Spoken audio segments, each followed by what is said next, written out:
যাই যাচ্ছেনি মাগরিবের ফরজ নামাজ পড়িয়া 2 রাকাত সুন্নত পড়েছি। কয় রাকাত সুন্নত? 2 রাকাত সুন্নত পড়েছি।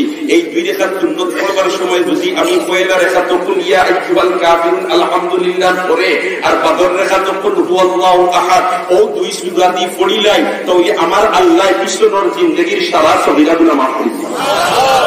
তাহলে আমার ভাই হল দুস্থ হল খুব দিলর কান্দি গুনো, আমার মা বইন হল তুমি তাই বাড়ির কাছে দিলর কান্দি গুনো।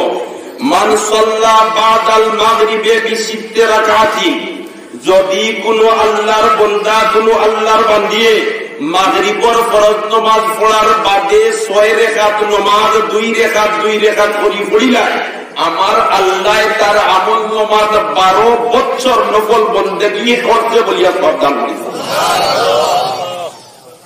কোন নামাজের বাদে? মাগরিবের ফরজ নামাজের বাদে।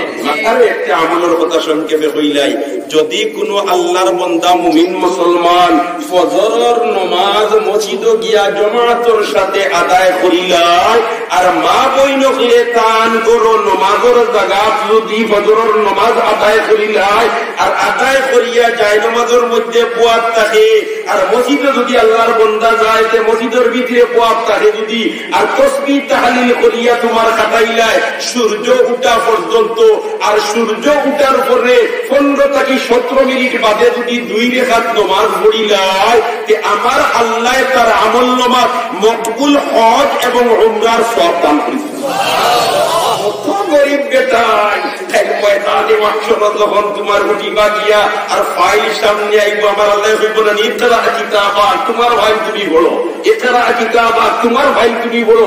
বেটায় ফাইল এমনি সামনে আইবো খালি দেখবো হজ আর উমরার সওয়াব, হজ আর উমরার সওয়াব, হজ আর উমরার সওয়াব। বলবো আল্লাহ গরিব একটা দিনে তো একটা বারো দেখতাম পারছি না তোমার বাড়ি তোমার হাবিবের বাড়ি, এটাই অত বড় কামটা কি আইলো বলে তোরে আমার বন্ধা আমার হাবিবের যেন বয়ান দিছিলা আর তুমি যেন আমল করিলেছিলে ফজরের বাদে মসজিদে বই থাকতে আর সূর্য উঠার বাদে 2 রাকাত নামাজ পড়ি লইতে, আমি আল্লাহ আমার হাবিবের বয়ান দেওয়ার বদৌলতে আমি তোর আমল নামা কি সওয়াব দিয়া দিলেছি।